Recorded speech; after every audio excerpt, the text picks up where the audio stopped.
Okay, देखो यहाँ पे बोर्स का क्वांटाइजेशन मतलब क्या होता है। Consider the motion of an electron in a circular orbit.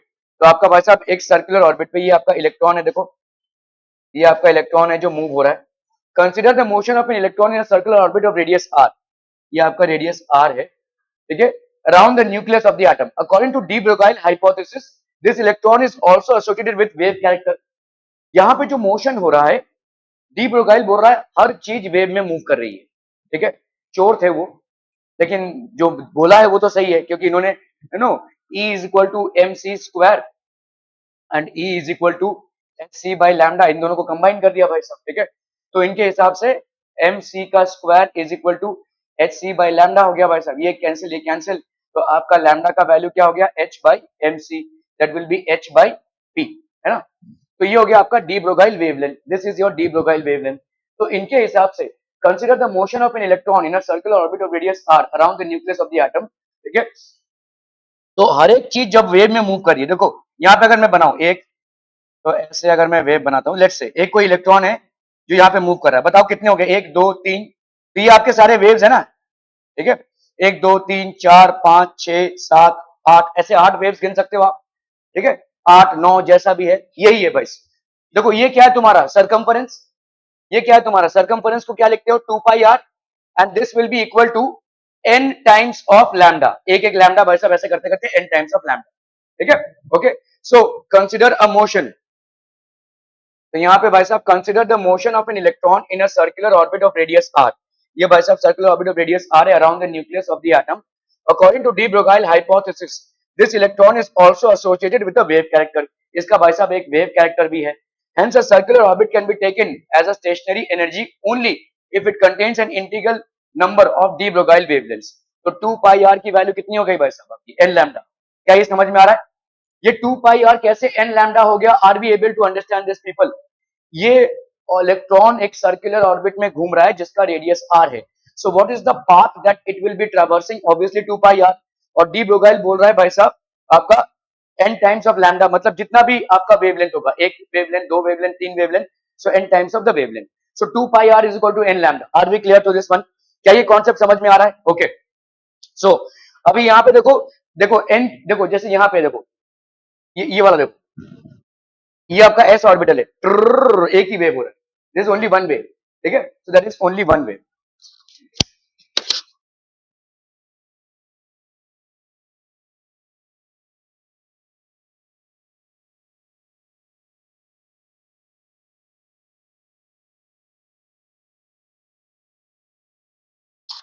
Okay, so यहाँ पे देखो एक ही वेव हो रहा है, वन वेव। यहाँ पे कितना वेव मिल रहा है आपको, दो वेव। यहाँ पे कितना मिल रहा है आपको, तीन वेव। और यही आपका प्राइमरी क्वांटम नंबर हो जाता है एटॉमिक स्ट्रक्चर में। n is equal to 1, n is equal to 2, n is equal to 3। समझ में आ रहा है, that is how you get the primary quantum number, ठीक है। Okay, so these are basically discrete, ये आपका बोर का क्वांटाइजेशन है। What do you mean by quantization, ये वेवलेंथ जो है ये ऐसे नहीं होंगे 0.5 वेव या 2.5 वेव्स, ऐसा नहीं होगा। मतलब कैसा है देखो, इसको समझो ऐसे, समझो ये भाई साहब आपका वेव है,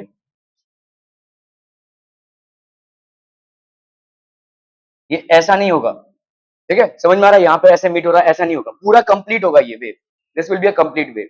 समझ में आ रहा है, ठीक है। So the value of n can not be 3.5 और the value of n can not be 3.25 या 2.25, ऐसा नहीं हो सकता भाई साहब, this will not be there, ठीक है। Okay, okay, so consider the motion of an electron in circular orbit of radius r along the nucleus of the atom. According to de Broglie hypothesis this electron is also associated with a wave character and 2 pi r will be equal to n lambda। are we clear to this one people? बहुत बढ़िया भाई साहब, बहुत बढ़िया। तो D Broglie का wavelength कैसे आया भाई साहब, ये कैसे आया समझ में आ रहा है, किन किन इक्वेशंस को कंबाइन करके आया, आइंस्टाइन का एनर्जी इक्वेशन और मैक्स प्लैंक का एनर्जी इक्वेशन। कितने दिनों बाद सर, तुम और तुम्हारा कॉलेज। ओके, तो आपका भाई साहब लैम्डा की वैल्यू कितनी हो जाएगी, h by M B. Are we clear, clear on this one people? क्या ये समझ में आ रहा है भाई साहब, ये कहां से आ रहा है, where are we getting this from, are we clear on this one? Okay, तो अभी आपका भाई साहब यहाँ पे क्या हो जाएगा, 2 pi are is equal to N H by M V, ठीक है भाई। देखो यहाँ पे आपको दिया हुआ 2 पाई आर, यहाँ पे क्या हो जाएगा, लैम्डा की वैल्यू कितनी आई है, h बाई एम वी, ये कहां से आया, हमने आइंस्टीन का इक्वेशन और मैक्स प्लैंक का इक्वेशन कंबाइन किया। आइंस्टीन के इक्वेशन में क्या था भाई साहब, E is equal to M C square था, और मैक्स प्लैंक के इक्वेशन में क्या था, एच सी बाई लैम्डा था। दोनों को इक्वेट कर दिया, M C square is equal to H C by lambda, ये और ये कैंसिल हो गया, लैम्डा की वैल्यू हो गई H by M into C, which is also written as H by M into V. ये हो गया आपका भाई साहब डी ब्रोगाइल का वेवलेंथ, ठीक है। तो ये आया भाई साहब। अभी अपन ने अभी भी देखा कि 2 पाई आर क्या होता है, 2 पाई आर होता है n टाइम्स ऑफ लैम्डा। तो इस लैम्डा की वैल्यू अगर हम यहां से उठाते हैं तो हमको क्या मिल जाएगा, 2 pi are is equal to N H by M we. Are we clear on this one people, हम समझ में आता, बहुत बहुत बढ़िया, ठीक है। द एंगुलर मोमेंटम कितना होता है, M we R, L is equal to M we R, और ये होता है आपका N H by 2 pi. Angular momentum क्या हो जाएगा, M we R, so that will be nh by 2 pi, ठीक है। mvr is equal to nh by 2 pi. Are we clear on this one people? What is angular momentum? Mass into velocity into radius. mvr is equal to nh by 2 pi. Are we clear on this one? Angular momentum आपका ये आपके rotational motion से आ रहा है। Angular momentum L is equal to mvr होता है। अभी आपने भाई साहब यहाँ पे देख लो, ये क्या है आपका 2 pi r is equal to nh by mv, है ना। तो अगर मुझे इस mv को इधर करना पड़े तो क्या हो जाएगा, mvr, देखो ये mv और ये r, तो ये क्या हो जाएगा, nh by 2 pi हो गया कि नहीं, समझ में आ रहा है। और यही आपका एंगुलर मोमेंटम, आपने इसको इधर किया, 2 पाई को इधर किया, तो nh by 2 पाई, और इस n की वैल्यू होगी 1 2 3। यही आपका बोर का भाई साहब principle. This is the famous Bohr's quantization condition for angular momentum. तो एंगुलर मोमेंटम आपका बोर का क्या हो जाएगा, L is equal to M we are is equal to N H by 2 pi, n की वैल्यू 1 2 3 ये सब होगी, ठीक है। Are we clear on this one? Thus, only those circular orbits can be allowed stationary states of an electron in which its angular momentum is an integral multiple of h by 2 pi, ठीक है। वही allowed होंगे जिनका angular momentum, मतलब देखो allow होना मतलब क्या है, ये m है, ये v है और ये r है, ये जो रेडियस है ये अलाउ होना है, ठीक है। ये उसी रेडियस को एक्सेप्ट करेगा जहां पे mvr that is l is an integral multiple of h by 2 pi। अगर आपको n into h by 2 pi मिल रहा है तभी वही रेडियस एक्सेप्ट होगा। कोई भी रेडियस आप उल्ट सुल्ट उठाकर नहीं बोल सकते कि उसमें इलेक्ट्रॉन्स ऑर्बिट कर रहे होंगे, ठीक है। तो that is called Bohr's quantization. Thus only those circular orbits can be allowed stationary states of an electron in which its angular momentum is an integral multiple of h by 2 pi, ठीक है। Okay, so postulates of Bohr's theory of hydrogen atom accepting the Rutherford's nuclear model of an atom as well as, ठीक है, Rutherford का model accept करते हुए as well as Planck's quantum theory, Bohr proposed an atomic model to explain the spectra emitted by hydrogen atoms. Bohr's atomic model, also called the planetary model of an atom, is based on the following. तो पहला आ गया भाई साहब आपका nuclear concept. An atom consists of a small massive central core, जो Rutherford ने भी बोला भाई साहब, ठीक है, called nucleus around which planetary electrons evolve। तो आपके इलेक्ट्रॉन्स भाई साहब घूम रहे हैं, लेकिन इलेक्ट्रॉन्स फिक्स्ड ऑर्बिट्स में नहीं घूम रहे, they are moving like waves, ठीक है। The centripetal force required for their rotation is provided by the electrostatic attraction। तो आप देखो यहाँ पे ये आपका सेंट्रल कोर है और ये भाई साहब इलेक्ट्रॉन्स घूम रहे हैं, तो ये आपका सेंट्रिपिटल फोर्स क्या हो जाएगा, m v square by r, और ये क्या होगा बोलो, यहाँ पे जो अट्रैक्शन है, समझ लो ये कोई इलेक्ट्रॉन है और ये इसका एटॉमिक नंबर है, तो ये क्या हो जाएगा, k z e into e by r का स्क्वायर। कूलम्स लॉ लगा रहे हैं अपन, k q1 q2 by r का स्क्वायर, ये है सेंट्रिपिटल फोर्स। क्या ये समझ में आ रहा है? सेंट्रिपिटल और कूलम्बिक फोर्स दोनों सेम होंगे, ठीक है। तो ये न्यूक्लियर कॉन्सेप्ट हो गया। क्वांटम कंडीशन आपकी क्या है, of all the possible circular orbits allowed by the classical theory the electrons are permitted to circulate only. तो अभी अभी हमने देखा mvr की वैल्यू क्या हो जाएगी, nh by 2 pi। उसी ऑर्बिट में वो रोटेट करेगा जिसका रेडियस आपको ये मल्टीपल दे दे, ठीक है। ऐसे किसी उल्ट सुल्ट ऑर्बिट में वो ऑर्बिट नहीं, वो रोटेट नहीं करेगा, ठीक है। So L is equal to mvr is equal to nh by 2 pi, ये आपका क्वांटम कंडीशन हो गया। Nuclear concept of quantum condition, stationary orbits while revolving in the permissible orbits an electron does not radiate energy। जब तक वो permissible orbit में है, कौन से ऑर्बिट में भाई साहब, ये जो आपका mvr आ रहा है ऐसे वाले ऑर्बिट में है जिसका रेडियस r है, ठीक है, और जिसका रेडियस r इस कदर है कि आपको एंगुलर मोमेंटम क्या मिल रहा है, N integral multiple of h by 2 pi।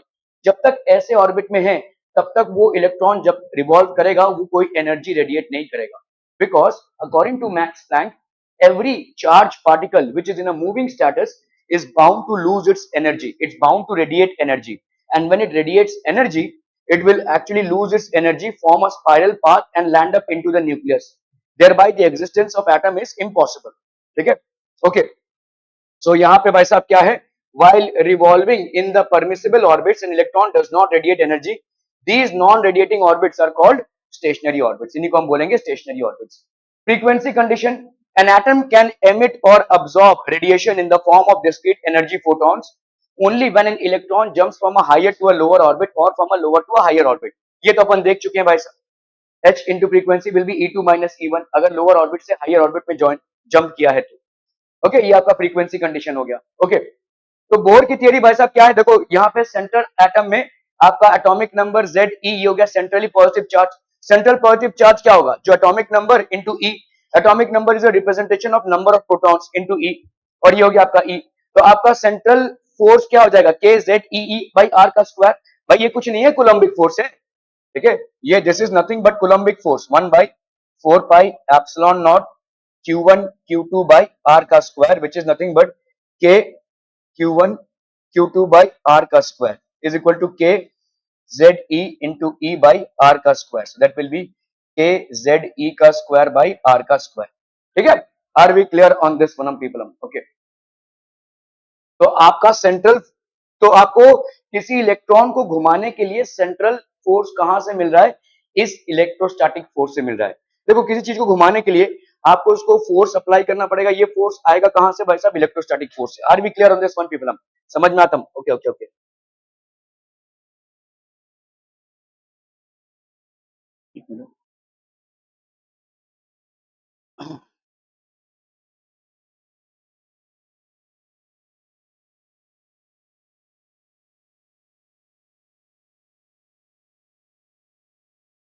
ठीक है, ओके। सो अभी अगर हम इनको दोनों को बराबर करते हैं, ठीक है, देखो ये सारे फॉर्मूलेज आपको याद नहीं रहेंगे। सेंट्रीपिटल फोर्स इसके बराबर होगा, तो M we square by R, ये हो गया सेंट्रीपिटल फोर्स। इलेक्ट्रोस्टैटिक फोर्स भाई साहब क्या हो जाएगी, के Z E into E upon R का स्क्वायर। ठीक है, ये आपका आर है, एक आर और ये एक आर कैंसिल हो गया भाई साहब, तो एम वी स्क्वायर की वैल्यू कितनी हो गई, K Z E square by are. तो भाई साहब आर की वैल्यू कितनी हो जाएगी, के Z E square by M we square, K Z E square by M we square, where M is the mass of the electron and V is the speed. ठीक है, सो बोर्स क्वांटाइजेशन भाई साहब क्या हो जाएगा, L is equal to, L भाई साहब क्या होता है, M we R, that will be equal to N H by two pi. ठीक है, N H by two pi, तो आर की वैल्यू क्या हो जाएगी, N H by two pi M we. R की वैल्यू क्या हो जाएगी, N H by two pi M V. ठीक है, यहाँ पे आर की वैल्यू ये और यहाँ पे आर की वैल्यू ये हो गई।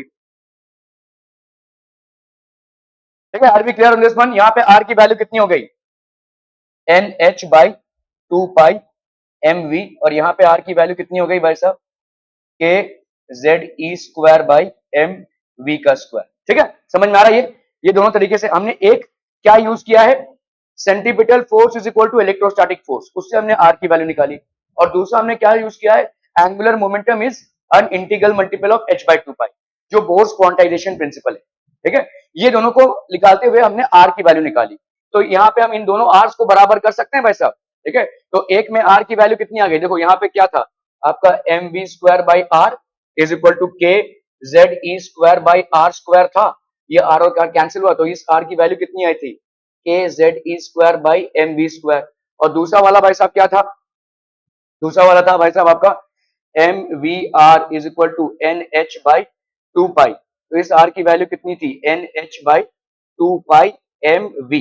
तो इन दोनों आर्स को हम बराबर कर दें अगर, तो N H by two pi M we is equal to के जेड ई का स्क्वायर बाई एम वी का स्क्वायर, लिख सकते हैं भाई साहब ऐसा। ठीक है, ओके, यहाँ पे वी और वी ये कैंसिल हो गया, तो आपका कितना आ जाएगा, देखो एम वी, ये एम और एम भी भाई साहब कैंसिल हो गया, तो अगर हमने भाई साहब यहाँ पे हम क्या लिख सकते हैं, v बाई के जेड ई का स्क्वायर, v बाई के जेड ई का स्क्वायर, ये हो जाएगा आपका टू बाई एन एच। ठीक है, तो यहाँ पे आपका v का वैल्यू कितना आ जाएगा, टू के जेड ई का square upon N H, two के जेड ई का स्क्वायर, टू के पाई कहां से आ गया भाई साहब,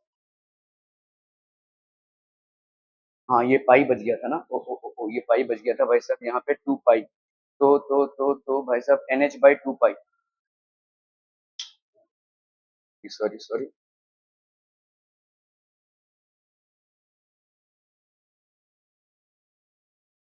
ठीक है। तो यहाँ पे आप v को इधर ले लेंगे, अगर v को अगर इधर ले लेंगे तो के जेड ई का स्क्वायर, ठीक है, के जेड ई का स्क्वायर, और ये 2 पाई के जेड ई का स्क्वायर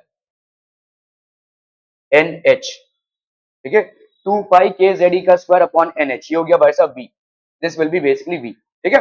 और r की वैल्यू क्या हो जाएगी भाई साहब, r की वैल्यू इसमें से किसी में भी डाल दो, देखो यहाँ पे आपका v स्क्वायर था, एक r का वैल्यू आपने ये निकाला था और एक r का वैल्यू आपने ये निकाला था, है ना, ठीक है। इसमें आपने v की वैल्यू निकाल ली है तो यही वैल्यू सब्स्टिट्यूट कर दीजिए, तो r is equal to N H by 2 pi m, v की जगह पे क्या डालोगे यहाँ पे 2 पाई के जेड ई स्क्वायर, और ये एन एच ऊपर चले जाएंगे, एन और एच ऊपर चले गए, तो आर की वैल्यू कितनी हो गई बोलो, एन स्क्वायर एच स्क्वायर, और इधर कितना हो गया 2 पाई हो गया आपका 4 पाई स्क्वायर, ठीक है। ये हो गया आपका m और ये हो गया k, m k z e का square. It is not possible to remember these formulas. आपको दो चीजें याद रखनी है, आपको पहले r की वैल्यू इक्वेट करानी है। कैसे इक्वेट करानी है, सेंट्रीपिटल फोर्स और इलेक्ट्रोस्टैटिक फोर्स को इक्वल कराकर r की वैल्यू इक्वेट करानी है, ठीक है। और दूसरा क्या निकालना है भाई साहब, दूसरा r का वैल्यू निकालना है कहां से, m we are is equal to N H by 2 pi. इन दोनों को इक्वेट करके आपको v की वैल्यू निकालनी है, इसी v की वैल्यू को आपको r में सब्स्टिट्यूट करना है। क्या ये समझ में आ रहा है भाई साहब, फटाफट से देखो यहाँ पे आप क्या करेंगे, फर्स्ट आप भाई साहब यहाँ पे ले लो M we square, centripetal force is equal to electrostatic force, तो ये हो जाएगा के Z E square by R square, तो ये कैंसिल ये कैंसिल, तो आप r की वैल्यू क्या लिख सकते हैं, k Z E square by M we का स्क्वायर, ये हो गया भाई साहब आपका r का value, k Z E square by M we का स्क्वायर। अभी अपने को मालूम है क्या भाई साहब, m we r angular momentum is equal to N H by 2 pi, ये भाई साहब बोर का क्वांटाइजेशन थियरी है, और ये कहां से आया है भाई साहब, where is it coming from, ये कहां से आया भाई साहब, 2 pi r is equal to n lambda होता है, ठीक है। देखो यहाँ पे 2 पाई r, ये क्या होता है एन लैम्डा एस पर बोर, ठीक है। और ये लैम्डा क्या है, डी ब्रोगाइल का वेवलेंथ है, ये कहां से आएगा भाई साहब, आइंस्टाइन का इक्वेशन ले लो, E is equal to M C square, और मैक्स प्लैंक का इक्वेशन ले लो एच सी बाई लैम्डा, इन दोनों को भाई साहब इक्वेट करो, तो एम सी का square is equal to H C by lambda, ये और ये कैंसिल हो गया, तो आपका भाई साहब लैम्डा की वैल्यू क्या हो गई, एच बाई एम सी, इस लैम्डा को इसमें डाल दो, तो ये हो गया 2 pi r is equal to N H by M v, लिख सकते हैं हम यहाँ पे, सी की जगह पे v लिख दिया, एन एच बाई वी, ठीक है, ओके। तो अगर हम भाई साहब इस एम वी को इधर लाते हैं, तो M we are is equal to N H by 2 pi, और यही आपका भाई साहब एंगुलर मोमेंटम, यही आपका बोर्स का थ्योरी, ठीक है। अभी अगर m we are is equal to N H by 2 pi, इसको अगर हम यूज करते हैं तो इसके हिसाब से आर की वैल्यू कितनी आ गई, N H by 2 pi M v, क्या ये समझ में आ रहा है, ये दोनों आर आपके बराबर, मतलब k Z E square by M we square is equal to N H by 2 pi M v, क्या ये समझ में आ रहा है भाई साहब, ये m और m भाई साहब कैंसिल, ये और ये कैंसिल हो गया भाई साहब आपका, ठीक है। तो आपका यहाँ पे कितना हो जाएगा, v की वैल्यू, तो देयरफॉर v की वैल्यू भाई साहब कितनी हो जाएगी, के जेड ई स्क्वायर 2 पाई के Z E square by N H v, ठीक है, सॉरी एन एच, ठीक है, ये हो गया भाई साहब v का वैल्यू 2 पाई के z square by N h, ठीक है, ओके। अभी इसी से आप भाई साहब r की वैल्यू निकाल सकते हैं, यहाँ पे आपकी r की वैल्यू क्या आई है, देखो N H by 2 pi M V आई है, तो यहाँ पे एन एच किया हमने इसको 2 pi into m into v की वैल्यू कितनी हो जाएगी, 2 पाई के जेड ई का स्क्वायर अपॉन एन एच, ठीक है। तो ये हो गया आपका एन स्क्वायर एच स्क्वायर, और ये हो गया आपका 2 पाई और 2 पाई, तो ये हो गया आपका 4 पाई का स्क्वायर, ये हो गया आपका एम के जेड ई का स्क्वायर, तो ये हो गया आपका आर, ये हो गया आपका आर, ठीक है। क्लियर क्लियर क्लियर पीपलम, are we clear on this one, okay. Clearly the radii of the permitted orbits are proportional to N square, तो आपका रेडियाई आपका प्रोपोर्शनल है, and increase in the ratio of 1:4, 1:4:9:60 and so on and so forth. The parameter n is called the principal quantum number. तो r की value हो गई h square by 4 pi square m k e का square. The radius of the innermost orbit of the hydrogen atom called Bohr's radius can be determined by putting z is equal to 1 and n is equal to 1 and is denoted by this, ठीक है। तो आप इसको पूरा पूरा अगर कर लेते हैं तो आपका कितना आ जाएगा, देखो अगर आपकी n की वैल्यू 1 हो गई, ठीक है, तो r की वैल्यू हमने देखी, r की वैल्यू क्या है, n square h square by 4 pi square m k e का स्क्वायर, ये क्या है भाई साहब आपका 1 by 4 pi epsilon not.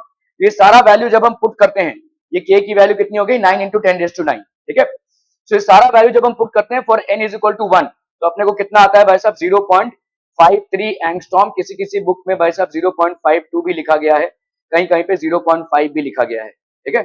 So this is called the Bohr's orbit, इसको हम ए नॉट भी बोलते हैं, this is Bohr's orbit 0.53 angstrom, इसको याद रखिएगा, ठीक है। ये आपका बोर्स ऑर्बिट हो गया, मतलब पहला वाला ऑर्बिट पर जहां पे n की वैल्यू कितनी है 1, ठीक है, ओके। तो स्पीड ऑफ द इलेक्ट्रॉन आपने देखा भाई साहब, स्पीड की वैल्यू ये है, we have derived it, the speed का वैल्यू कहां से हमने डिराइव किया भाई साहब, दोनों आर्स को इक्वल करके, एक आर हमने उठाया कहां से, mvr is equal to nh/2 के फॉर्मूले से, और दूसरा आर उठाया हमने सेंट्रीपिटल फोर्स और इलेक्ट्रोस्टैटिक फोर्स को इक्वल करते हुए। इन दोनों को जो आर है उससे हमने v की वैल्यू निकाली है।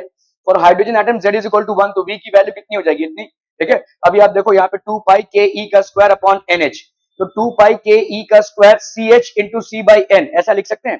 देखो यहाँ पे क्या कर रहे हैं हम, ऊपर और नीचे, ठीक है, हम भाई साहब यहाँ पे इस n को हमने बाहर निकाला, h तो था ही, ऊपर और नीचे हमने c से मल्टीप्लाई किया, इसको c से मल्टीप्लाई किया, इसको भी c से मल्टीप्लाई किया, ठीक है। तो 2 pi k E square into सी, यहाँ पे कितना होना चाहिए, NHC होना चाहिए, c और h को अंदर लिया, n को बाहर लिया, ठीक है, सिंपल, ऊपर और नीचे हमने c से मल्टीप्लाई कर दिया।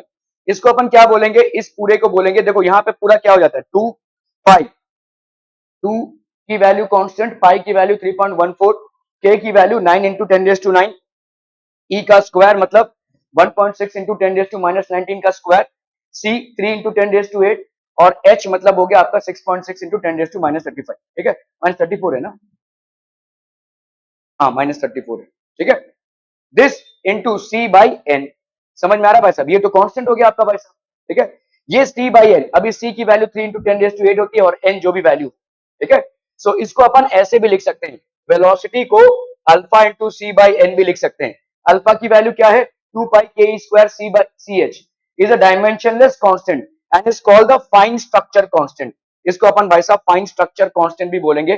This is nothing but 2 pi k square by c h, ये आपका एक डायमेंशनलेस कांस्टेंट है, डायमेंशनलेस कांस्टेंट, और इसको अपन क्या बोलते हैं, फाइन स्ट्रक्चर कांस्टेंट, ठीक है। तो यहाँ पे इसकी वैल्यू कितनी आई है भाई साहब 1/137, तो v की वैल्यू हो गई 1/137 into c by n, v की वैल्यू हो गई 1/137 सी बाई एन। क्या ये समझ में आ रहा है भाई साहब, are we clear on this one, okay okay okay. Thus the speed of the electron in the innermost orbit v is equal to 1/137 into c by n. The energy of the electron, it includes the electron's kinetic energy. तो ये क्या include कर रहा है भाई साहब, it includes the kinetic energy and the electrostatic potential energy of the two charges. Kinetic energy is equal to half mv square k z e square, ठीक है। Potential energy of the electron in the nth orbit, k q1 q2 by r, तो ये हो गया k z e square, तो energy कितना हो जाएगा, kinetic energy plus potential energy, ठीक है। तो आपका यहां पे भाई साहब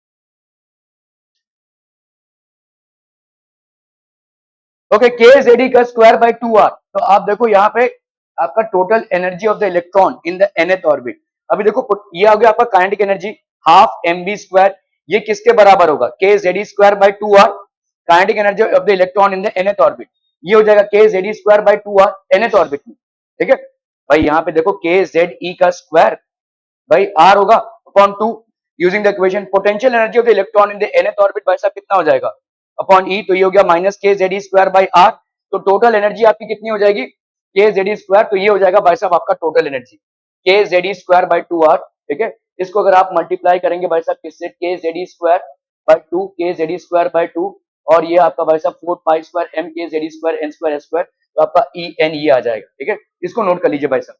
the negative value of the total energy indicates that the electron is bound to the nucleus by means of electrostatic attraction and some work is required। तो आपका देखो यहाँ पे नेगेटिव क्यों है, क्योंकि इलेक्ट्रॉन जो है वो न्यूक्लियस के साथ बाउंड है, वो उसकी तरफ खींचेगा, तो आपको वर्क डन उसके अगेंस्ट में करना पड़ेगा, that is the reason it is negative energy. ठीक है, done done done done done done भाई साहब, ओके ओके ओके। तो आपका भाई साहब यहाँ पे spectral line of hydrogen atom, अभी हम क्या करेंगे, इस पूरे को कांस्टेंट ले सकते हैं, लिख सकते हैं भाई साहब, 2 आपका कांस्टेंट, पाई आपका constant, mass of the electron constant, के की वैल्यू 9 × 10⁹, z की वैल्यू भाई साहब कांस्टेंट, e की वैल्यू और h की वैल्यू सब कांस्टेंट हो गई। तो हमने बाहर क्या निकाल लिया, 1/n का स्क्वायर। ठीक है, so according to Bohr's frequency condition, whenever the electron makes a transition from a higher level to n to lower energy level, the difference is given by, भाई साहब ये डिफरेंस हो जाएगा है कि नहीं, En2 माइनस En1। अभी इस पूरे को निकालो, 2 pi square m k square e raise to 4 h square 1/n1 का स्क्वायर, यही हो जाता है आपका भाई साहब क्या, तो फ्रीक्वेंसी। ठीक है, C lambda therefore wave number, तो आपका वेव नंबर क्या हो जाएगा भाई साहब, wave number is equal to 1/लैम्डा, तो ये हो गया v बाई सी, ये हो जाएगा भाई साहब आपका Rydberg constant, 2 pi square m k square e raise to 4 c h cube, ये आपका रिडबर्ग कांस्टेंट हो गया। तो आप देखो यहाँ पे अलग अलग सीरीज कैसे जनरेट होती है, जब हायर ऑर्बिट से इलेक्ट्रॉन कहां पे आ रही है, 1 पे, तो ये हो गया लाइमन सीरीज। ठीक है, उसके बाद Balmer series, Paschen, Brackett, Pfund, ये सब आप पर्चा पढ़ चुके हैं। ठीक है, ओके। तो यहाँ पे देखो energy of the electron in the first orbit, आपके फर्स्ट ऑर्बिट में ये सारे वैल्यूज को अगर हम डालें, 2 पाई स्क्वायर, फिर भाई साहब मास ऑफ द इलेक्ट्रॉन, तो एनर्जी भाई साहब कितनी है, is equal to -2 pi square m k square, ठीक है, फिर e raise to 4 upon h square into 1/n का स्क्वायर, ये है ना, ये आपका एनर्जी है। Energy in the nth orbit is 2 pi square m k square, k यहाँ पे क्या है, 1/5 4 पाई एप्सिलॉन नॉट, ठीक है, e raise to 4 h square into 1/n का स्क्वायर, ये आपका एनर्जी है भाई साहब। अगर हम फर्स्ट ऑर्बिट निकाल रहे हैं तो यहाँ पे n की वैल्यू कितनी हो जाएगी, 1, इस पूरे को करेंगे तो हमारा कितना आ रहा है, -13.6 इलेक्ट्रॉन वोल्ट, और एक इलेक्ट्रॉन वोल्ट भाई साहब कितना होता है जूल्स में, 1.6 इंटू 10⁻⁻19 जूल्स, ये इंपॉर्टेंट है, याद रखना। ठीक है, दिस इज बेसिकली -13.6, और ये माइनस साइन क्यों है, because it is experiencing and attractive force towards the nucleus, ये भाई साहब पॉजिटिवली चार्ज न्यूक्लियस की तरफ एक अट्रैक्टिव फोर्स एक्सपीरियंस कर रहा है। ठीक है, तो अपन भाई साहब क्या लिख सकते हैं, ई एन की वैल्यू क्या हो जाएगी, E1/n का स्क्वायर, इतना तो सब में रहेगा भाई साहब, इंटू 1/n का स्क्वायर। ठीक है, तो ये हो गया आपका भाई साहब 13.6/n का स्क्वायर, तो ये हो गया 2 का स्क्वायर, ये हो गया भाई साहब 3 का स्क्वायर, ये हो गया भाई साहब 4 का स्क्वायर, 5 का स्क्वायर, 6 का square. Clearly an electron can have only certain definite values of energy while revolving in different orbit, this is called energy quantization, इसको अपन बोलेंगे भाई साहब energy quantization। The energy corresponding to n is equal to 1 has the lowest energy equal to -13.6 electron volt. This state or orbit is called the ground or normal state of the atom. इसको अपन भाई साहब ground या normal state बोलेंगे। Normally the electron in the hydrogen atom remains in the ground state. When the hydrogen atom receives energy from outside by process such as electron collisions, the electron may take transition to some higher energy states which are called the excited states. इसी को हम भाई साहब excited states बोलेंगे। ठीक है, okay. So limitations of Bohr's theory भाई साहब क्या क्या हो गई, this theory is applicable only to hydrogen and hydrogen like atoms, सिर्फ हाइड्रोजन और हाइड्रोजन लाइक एटम्स पे ये सक्सेसफुल हुआ। In the spectrum of hydrogen certain special lines are not single lines but a group of close lines with slightly different frequencies. Bohr's theory could not explain the fine features of the hydrogen spectrum, ये इसको explain नहीं कर पाया भाई साहब। ठीक है,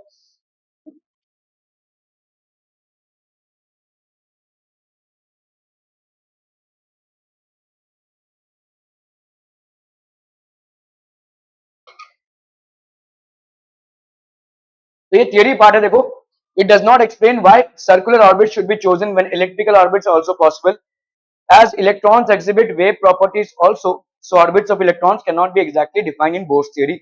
Bohr's theory does not tell us anything about the relative intensities, इसके बारे में नहीं बोलता है।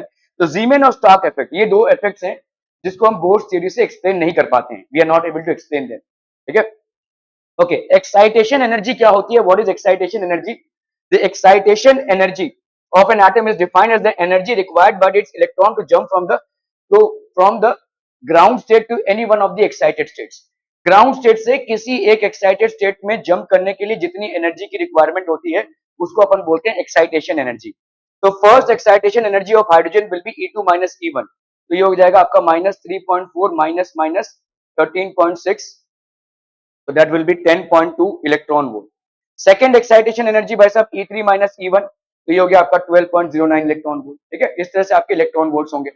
तो एक्साइटेशन मतलब देखो यहाँ पे En की वैल्यू क्या हो जाएगी, En की वैल्यू होगी -13.6 अपॉन n का स्क्वायर। अब ये n की वैल्यू भाई साहब 1 हो सकती है, n की वैल्यू 2 हो सकती है, n की वैल्यू 3 हो सकती है, and so on and so fourth. ठीक है, तो एक्साइटेशन एनर्जी क्या होगा, अगर भाई साहब आपका इलेक्ट्रॉन फर्स्ट से सेकंड ऑर्बिट में जा रहा है तो डिफरेंस कितना होगा, E2 माइनस E1। ठीक है, E2 माइनस E1, तो देखो E2 माइनस E1 क्या हो जाएगा, E2 minus E1 will be -13.6 by 2 का स्क्वायर माइनस 13.6 बाई 1 का स्क्वायर, माइनस माइनस तो ये हो गया प्लस। ठीक है, 13.6 को आपने कॉमन निकाला और यहाँ पे कितना हो जाएगा 1 माइनस 1 बाई 4। ठीक है, तो यहाँ पे कितना आ जाएगा देखो 13.6 इंटू यहाँ पे 3 बाई 4। ठीक है, सो ये आ गया 4 3 जा 12, 4 4 जा 16, 4 3 जा हो गया 12, 3 3 जा 9, 1 10, 10.2 इलेक्ट्रॉन वोल्ट। ये आ गया देखो 10.2 electron volt. That is how you are going to get this. ठीक है, इसी तरह से भाई साहब E3 माइनस E1 है, तो E3 माइनस E1 पे जाना है तो क्या करना है भाई साहब, अगेन आपका En क्या होता है -13.6 इलेक्ट्रॉन वोल्ट बाई n का स्क्वायर। तो E3 का भाई साहब कितना हो जाएगा -13.6 इलेक्ट्रॉन वोल्ट बाई 3 का स्क्वायर। E1 का कितना हो जाएगा -13.6 इलेक्ट्रॉन वोल्ट अपॉन 1 का स्क्वायर। तो E3 माइनस E1 की वैल्यू कितनी हो जाएगी -13.6 इलेक्ट्रॉन वोल्ट बाई 3 का स्क्वायर -13.6 इलेक्ट्रॉन वोल्ट बाई 1 का स्क्वायर, माइनस माइनस तो ये हो गया भाई साहब आपका 13.6 इलेक्ट्रॉन वोल्ट, ये हो गया 1 माइनस 1 बाई 9, तो that will B how much 13.6 electron volt into 8 by 9। ठीक है, 9 1 जा 9, 9 4 जा 36, 13.6 अपॉन 9, 9 1 जा 9,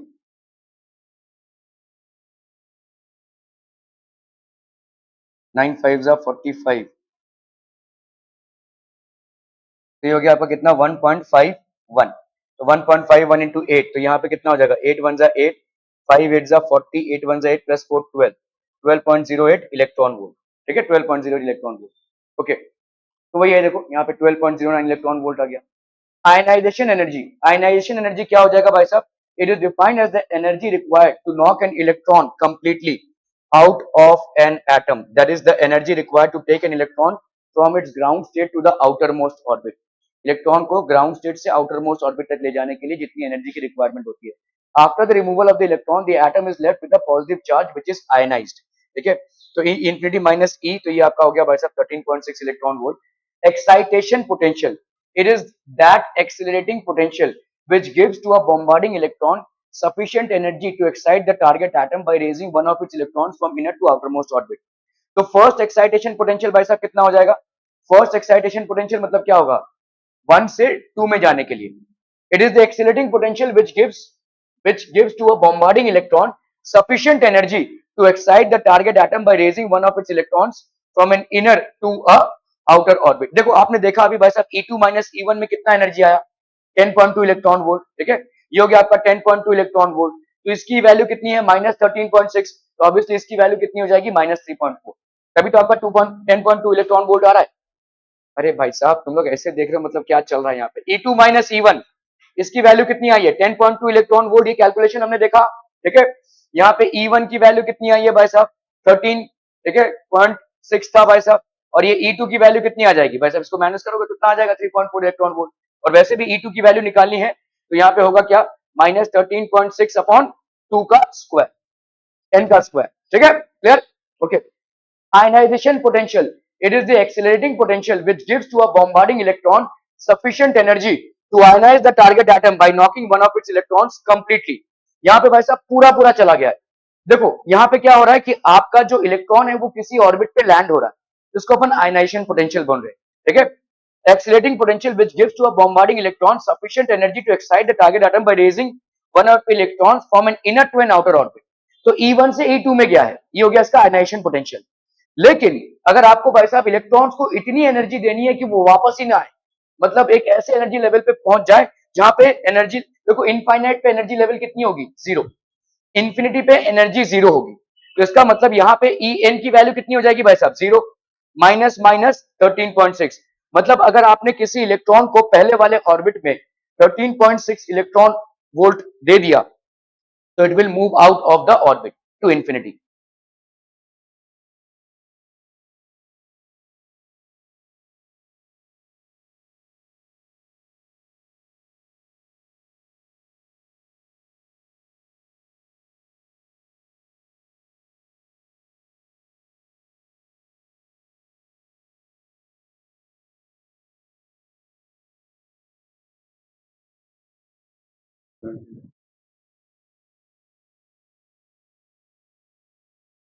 ठीक है, तो दीज आर द थिंग्स। देखो के जेड का स्क्वायर ये तो पहले हमने किया कि क्या है आपका electrostatic force of attraction is equal to centripetal force h p is equal to this. ठीक है, वी एन की वैल्यू कितनी हो जाएगी दिस, इसको अपन क्या बोलेंगे, what is this known as,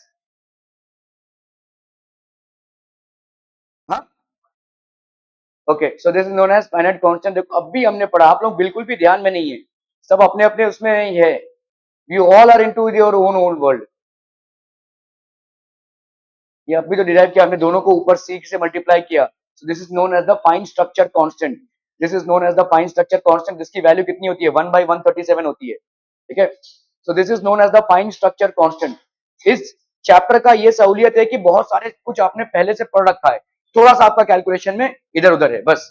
ठीक है, तो ये तो हो गया भाई साहब आपको, ये पहले आपने पढ़ रखा है, ये this is also something that you have studied earlier, this is something knew that you have studied. लेकिन इसमें आपने किया क्या है, आपने सेंट्रीपिटल फोर्स को और बोर्स इक्वेशन को सब इक्वेट करके ये लाया हुआ है।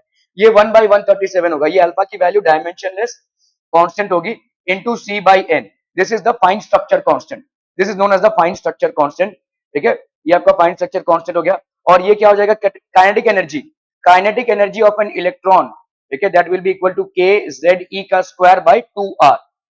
Angular momentum n h by 2 pi होगा, और आर की वैल्यू भाई साहब इतनी हो जाएगी, ये हमने देखा कैसे निकाला है हमने इसको।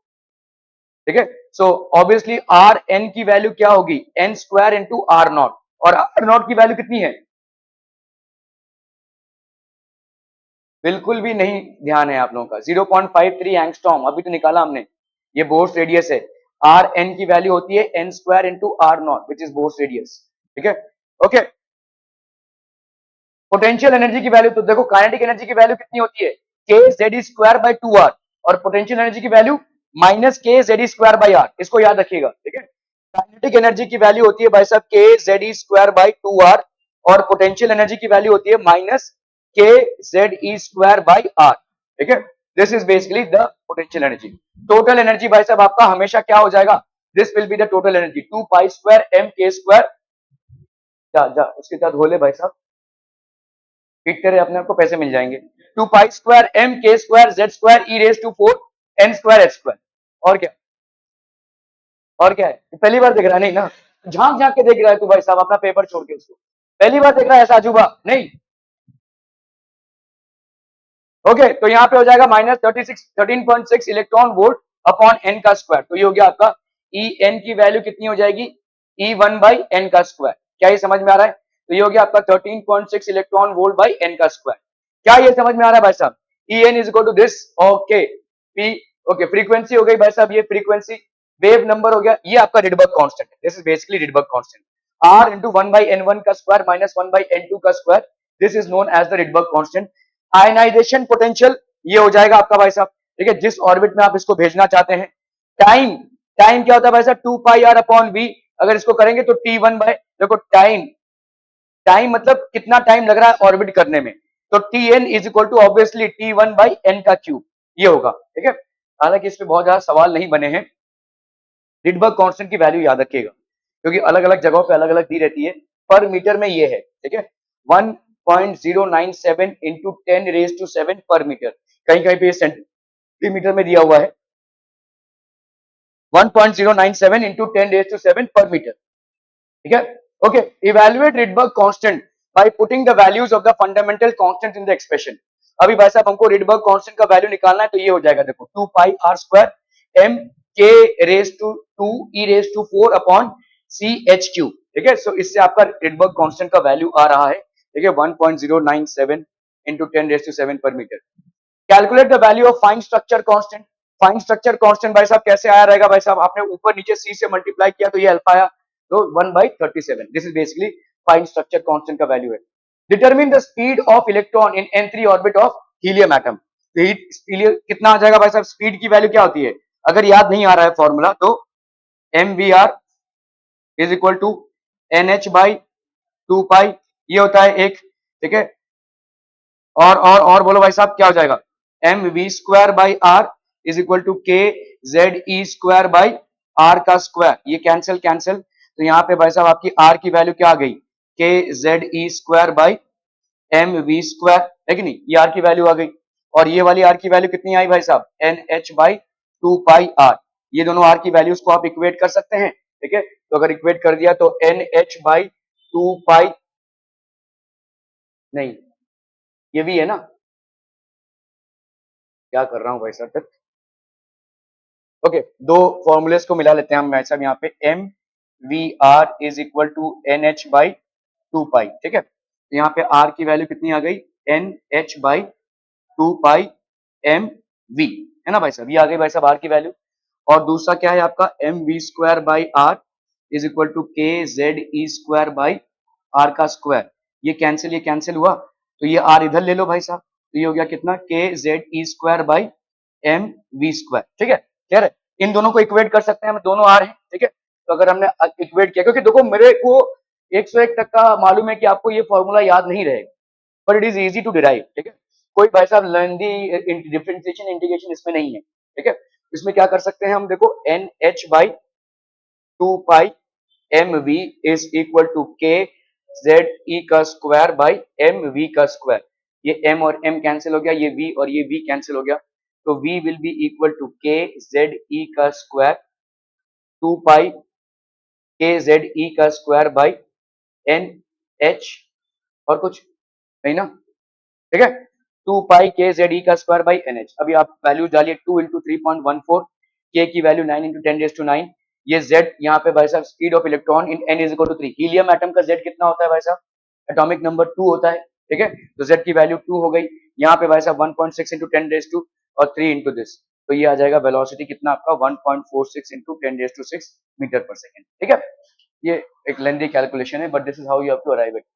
एनसीईआरटी का सवाल है भाई साहब, according to the classical electromagnetic theory calculate the initial frequency of the light emitted by the electron revolving around the proton in hydrogen atom. तो हाइड्रोजन एटम में भाई साहब आपने क्या कैलकुलेट किया, अरे बोलो ना बोलो, अरे कुछ बोलते क्यों नहीं भाई साहब, ये आपका हाइड्रोजन एटम है, इसका आर कितना है, आर नॉट, याद है भाई साहब, और आर नॉट की वैल्यू कितनी है 0.53 एंगस्ट्रॉम, ठीक है। मतलब ये हो गया आपका 0.53 इंटू 10⁻⁻10 मीटर, ठीक है, क्लियर है, समझ में आ रहा है, ये हो गया आर। ओके, अभी हमारा भाई साहब फ्रीक्वेंसी कैलकुलेट बोला है। फ्रीक्वेंसी क्या होती है, फ्रीक्वेंसी होती है भाई साहब 1 अपॉन टाइम पीरियड, और टाइम क्या होता है, टाइम होता है भाई साहब, क्या बोलो ना बोलो, 2 pi R upon V, 2 pi R upon V, है कि नहीं भाई साहब, ठीक है, 2 पाई आर अपॉन वी। अभी ये 2 पाई आर अपॉन वी, तो यहाँ पे कितना हो जाएगा, फ्रीक्वेंसी की वैल्यू हो जाएगी v अपॉन 2 पाई आर, ठीक है। v की वैल्यू अगर आप देखोगे यहाँ पे हाइड्रोजन एटम, ये वाला लिख लो भाई साहब, ये बहुत इंपॉर्टेंट है, रेडियस तो इतना है 0.53 इज 2.2 इंटू 10⁻⁶, मतलब पहले वाला ये जो आपका हाइड्रोजन एटम है, इसमें जो v की वैल्यू है that is 2.2 into 10⁻⁶ metre per second, बहुत इंपॉर्टेंट है भाई साहब ये, ठीक है। जैसे आपका देखो आर नॉट की वैल्यू कितनी है 0.53 एंगस्ट्रॉम, वैसे ही वी नॉट की वैल्यू कितनी होगी 2.2 इंटू 10⁻⁶ मीटर पर सेकेंड, ठीक है।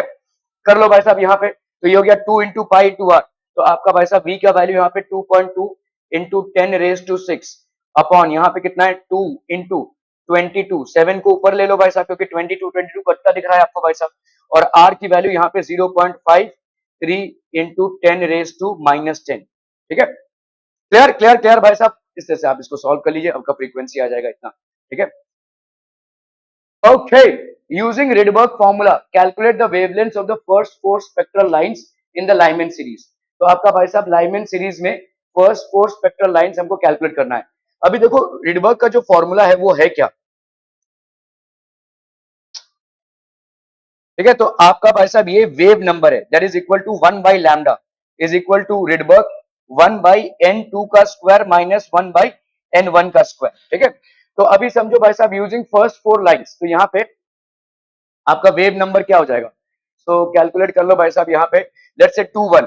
तो अगर मुझे यहाँ पे देखो इनिशियल और ये फाइनल है कि नहीं, ये इनिशियल और ये फाइनल, तो ये हो गया आपका फाइनल माइनस इनिशियल। इसको कर लो भाई साहब यहाँ पे, इनिशियल तो हमेशा 1 ही लेना, ठीक है। तो लेट्स से आपका यहाँ पे क्या है ये यार, कंफ्यूज किया हुआ है।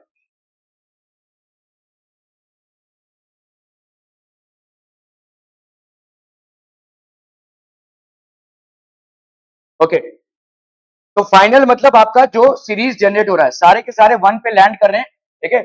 Using the Rydberg formula calculate the wavelength of the first 4 spectral lines in the Lyman series. Lyman series में जो पहले पे लैंड कर रहे हैं सब लोग, ठीक है, सबके सब भाई साहब पहले पे लैंड कर रहे हैं, तो इसका मतलब फाइनल क्या हो जाएगा 1, ठीक है। So this one will be wave number is equal to 1 by lambda final is equal to भाई साहब R into 1 by N F का square minus 1 by N I का स्क्वायर। ये हो गया भाई साहब आपका कितना, this will be equal to Rydberg, आपका हो गया रिडबर्ग कांस्टेंट, ये हो गया 1 बाई 1 का square minus 1 by N I का स्क्वायर, ठीक है। तो यहाँ पे हो जाएगा भाई साहब कितना आपका आर,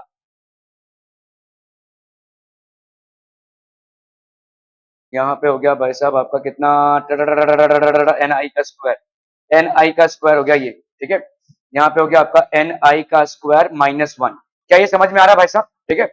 ओके, तो भाई साहब ये हो गया आपका 1 by final wavelength is equal to R N I का square minus 1 upon N I का स्क्वायर। तो लैम्डा कितना हो जाएगा, एन आई का square by R into N I का स्क्वायर माइनस 1, एन एफ का स्क्वायर माइनस 1।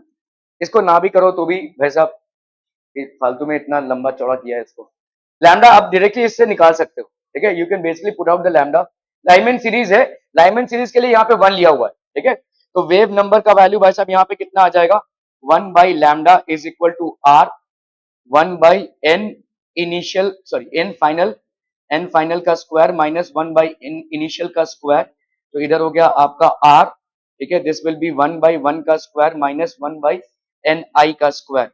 सो इस तरह से आपको निकाला हुआ है। तो इसका मतलब क्या हो जाएगा, lambda is equal to 0 point, इस पूरे को निकालेंगे 0.912 into this upon N I square minus 1। अभी हम प्लेस करते जाएंगे वैल्यूज। तो यहाँ पे देखो एन आई स्क्वायर मतलब यहाँ पे अगर 2 सेकेंड से आ रहा होगा तो 2 2 जा 4, 4 माइनस 1 हो जाएगा 3, ठीक है। यहाँ पे अगर थर्ड से 1 में लैंड कर रहा है तो 3 3 जा 9, 9 माइनस 1 8। फोर्थ से 1 में लैंड कर रहा है तो 4 4 जा 16, 16 माइनस 1 15। फिफ्थ से लैंड कर रहा है तो 5 5 जा 25, 25 माइनस 1 20। ये आपके भाई साहब वैल्यूज निकल रहे हैं एंगस्ट्रॉम में, ठीक है, वेवलेंथ में।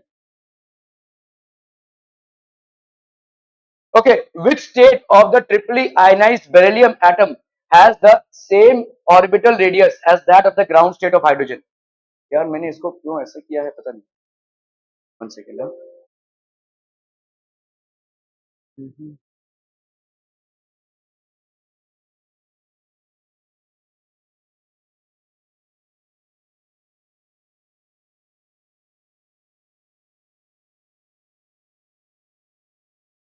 तेरा हो गया क्या, तो जाना इसको कीजिए जरा फटाफट। हाँ हाँ मैं इसको पूछ रहा हूँ।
ओके, सो यहाँ पे देखो क्या था, which state of the triply ionized beryllium atom.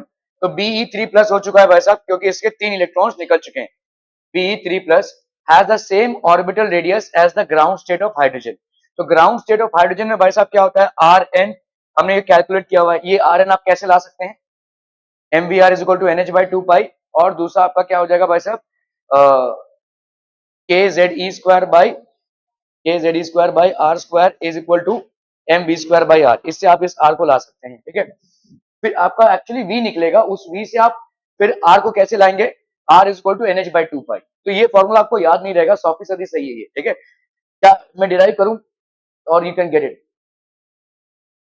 अरे भाई साहब तुम लोग क्या, यहाँ पे देखो ये mRNA,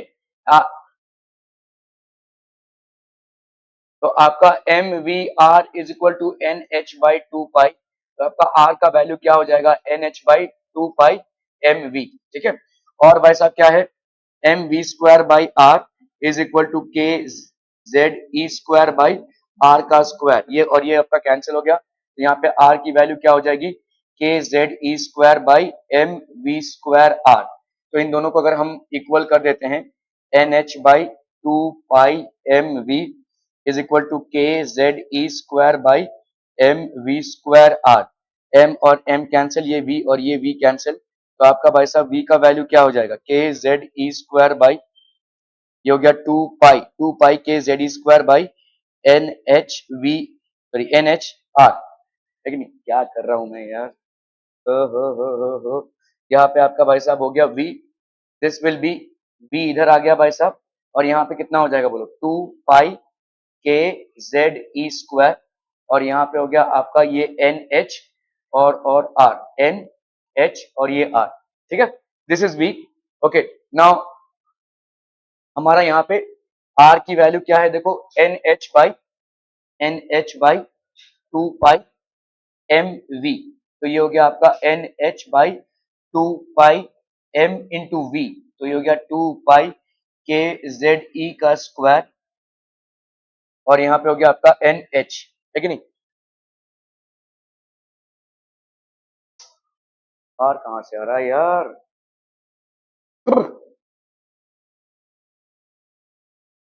M we are is equal to N H by two pi, तो आपका यहाँ पे r का वैल्यू हो गया N H by two pi. ये मैं तीसरी या चौथी बार बोल रहा हूँ और आप में से एक भी ये नहीं बोल पा रहा है कि ये वी कैन डिराइव दिस, मजाक है आप लोगों के लिए ये सब। M we are is equal to N H by two pi, are is equal to N H by two pi M we, और दूसरा क्या हो जाएगा भाई साहब, m we square by are is equal to के Z E square by are का square, तो यहाँ पे आपका आर का वैल्यू क्या हो जाएगा, के Z E square by M we square, m we square, ठीक है। इन दोनों को अगर हम n H by two pi M we is equal to के Z E square by M we का स्क्वायर, ये m और m कैंसिल, ये v और v कैंसिल, तो v की वैल्यू क्या हो जाएगी, के जेड ई स्क्वायर टू पाई के जेड ई स्क्वायर अपॉन एन एच, ठीक है। ओके, ये हो गया भाई साहब आपका v का वैल्यू, तो r की वैल्यू कितनी हो जाएगी, m we are is equal to N H by two pi, तो r की वैल्यू कितनी है, N H by two pi M we, तो ये हो गया आपका N H two pi m, और v की जगह पे अपन क्या लिख सकते हैं, टू पाई के जेड ई स्क्वायर, ऊपर चला गया आपका n और h, तो n और h ये हो गया आपका n स्क्वायर h स्क्वायर, ये हो गया आपका two pi that is four pi square M K Z ई का स्क्वायर, तो ये हो गया भाई साहब आपका r, ठीक है, n square h square by four pi square M K Z ई का स्क्वायर। तो ऑब्वियसली बात है यहाँ पे देखो ये n आपका वेरी होगा, बाकी सारा तो भाई साहब कांस्टेंट है, और इसकी वैल्यू क्या होगी, R O that is 0.53 angstrom, ठीक है, जब n की वैल्यू 1 होती है, ठीक है। तो यहाँ पे हम क्या बोल सकते हैं, आर एन की value will be directly proportional to n का स्क्वायर, ठीक है, और दूसरा जो चेंज होगा वो है z, ठीक है, तो R N will be directly proportional to R square by z, ये दोनों आपके एन स्क्वायर बाई z, ये दोनों आपके चेंजिंग फैक्टर्स हैं, बाकी सब तो कांस्टेंट रहेगा। तो अगर हम करते हैं यहाँ पे H square by four pi square M K ई का स्क्वायर, तो इसका वैल्यू आ जाएगा 0.53 एंगस्ट्रॉम, ठीक है। ओके, तो आर एन की वैल्यू भाई साहब क्या हो जाएगी, आर वन इंटू एच, तो एन स्क्वायर बाई जेड, तो ये आपका भाई साहब कांस्टेंट हो गया ना, आर एन की value is directly proportional to this, ठीक है, तो N square by Z of beryllium will be equal to N square by Z of hydrogen, ये कांस्टेंट ही होगा, ठीक है। सो यहाँ पे एन स्क्वायर बाई जेड, अभी बेरिलियम का भाई साहब एटॉमिक नंबर कितना है, 4, ठीक है, तो ये 4 हो गया भाई साहब, और इसका एन स्क्वायर मतलब 1 अपॉन 1, तो एन की वैल्यू भाई साहब यहाँ पे हो गई 2। एनसीईआरटी का सवाल है जो एम्स में भी आ चुका है, ठीक है। कह रहे has the same orbital as that of ground state of hydrogen, यहाँ पे बेरिलियम 3 का जिसका ग्राउंड स्टेट ऑफ हाइड्रोजन के साथ सिमिलरिटी हो, ये सवाल पूछा गया भाई साहब, ठीक है।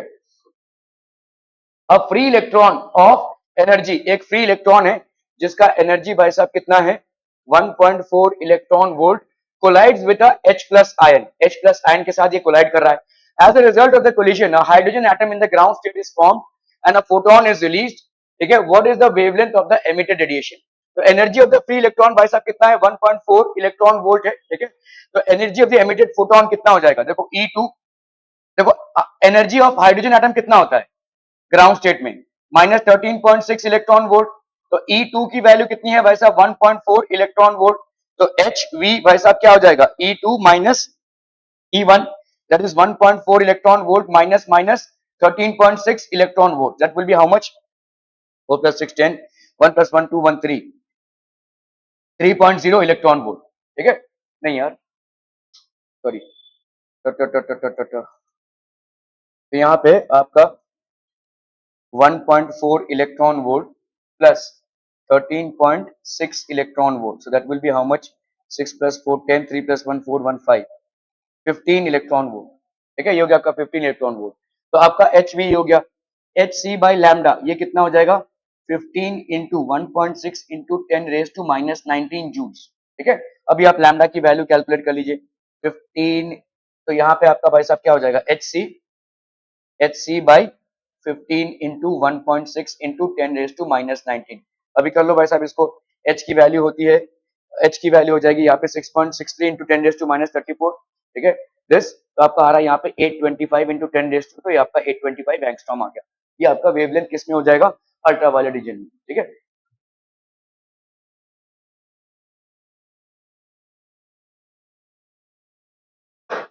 तो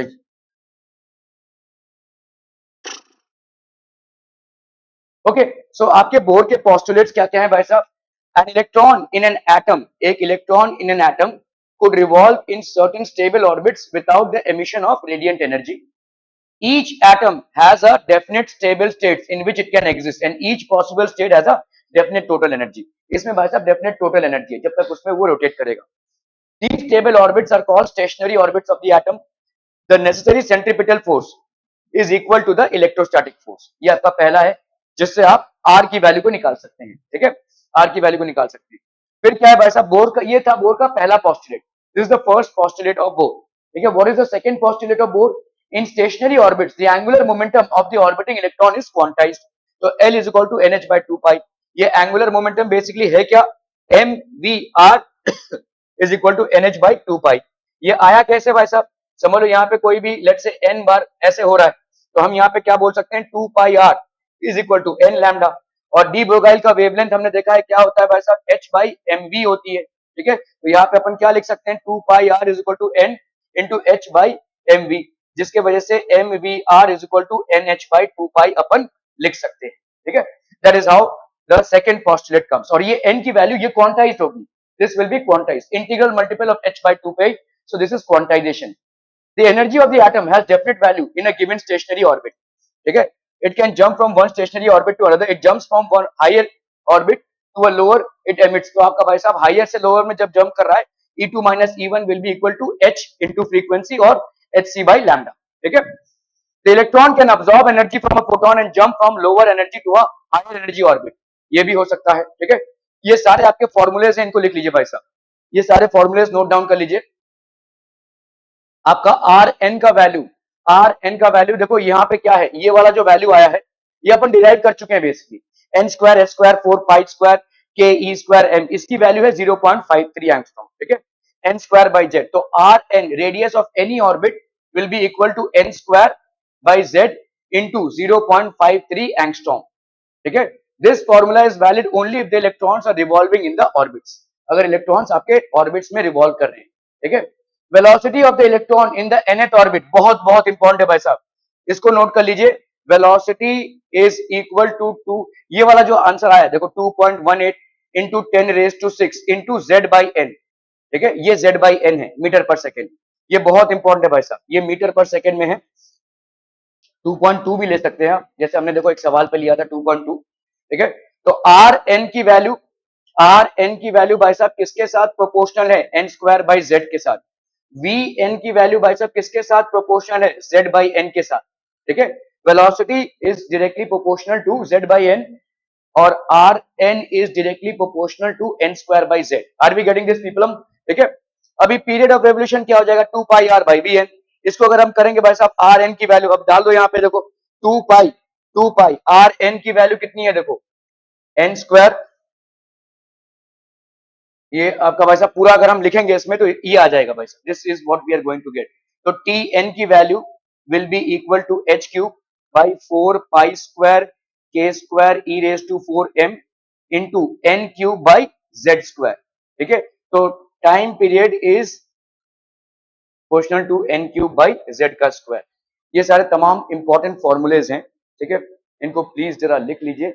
okay okay okay, frequency of the electron, frequency भाई साहब टाइम पीरियड का उल्टा हो जाएगा, सिंपल। ठीक है, काइनेटिक एनर्जी बहुत important.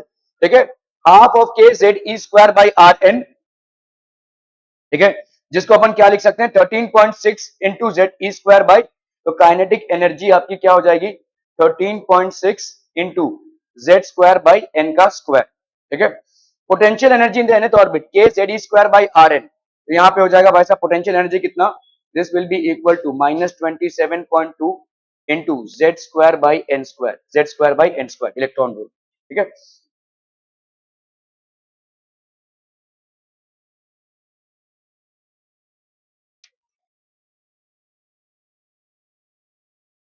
Total energy, total energy is always equal to, ये वाला याद रखो, तय हो जाएगा।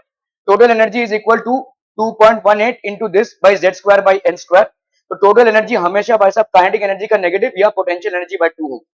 ठीक है, total energy will be equal to kinetic energy का नेगेटिव या potential energy by 2।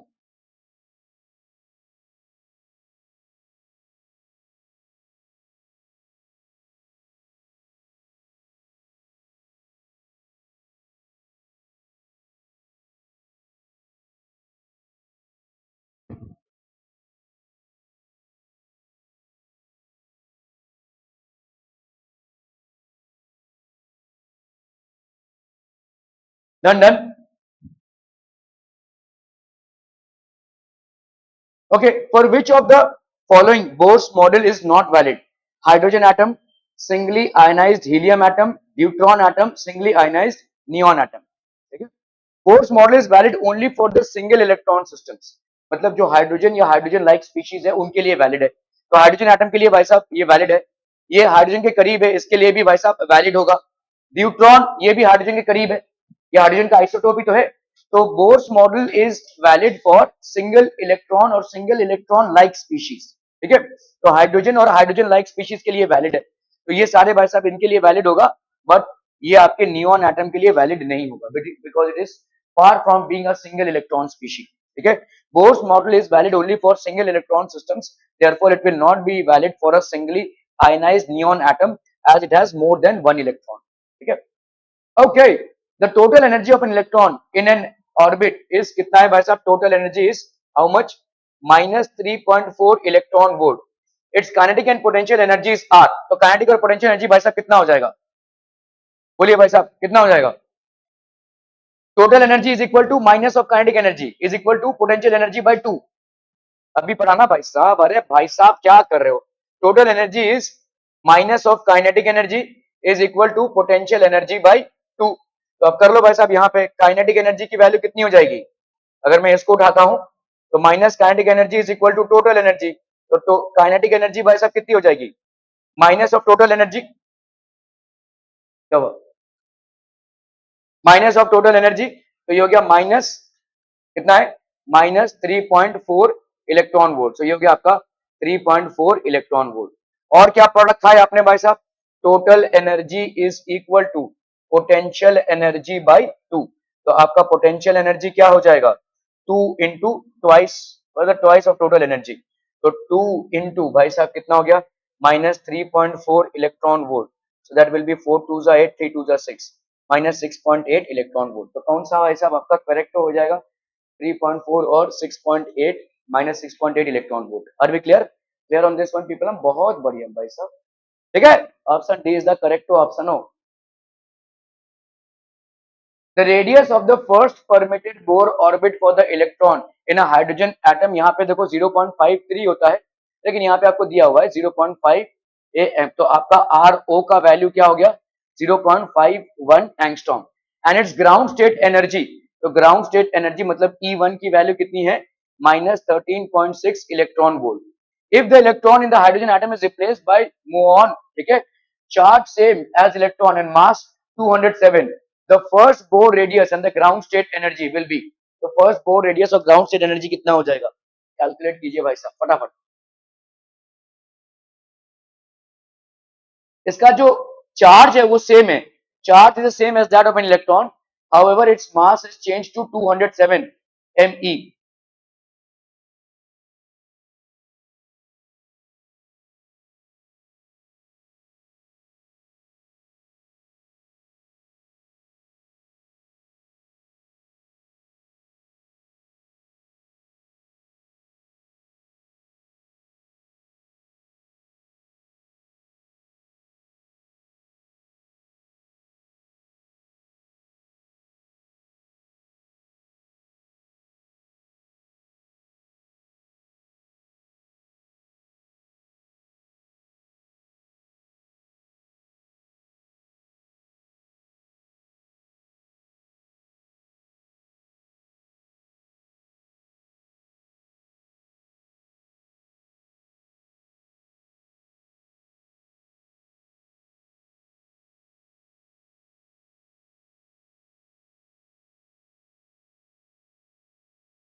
Done done done.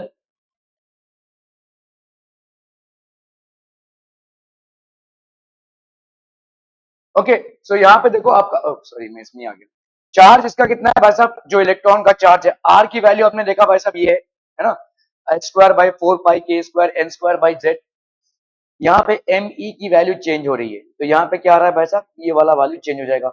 ये एच स्क्वायर बाई ये वाला फॉर्मूला कहाँ से लाएंगे, कहीं से भी ला लो भाई साहब, ठीक है, M we square by R करके ला लो, ठीक है, के जेड ई स्क्वायर, तो जिस तरह से हमने अभी तक डिराइव किया है, ये वाला फॉर्मूला आप आराम से ला सकते हैं, H square into N square, तो यहाँ पे आपका भाई साहब ये वाले के वैल्यू कितना है 0.15।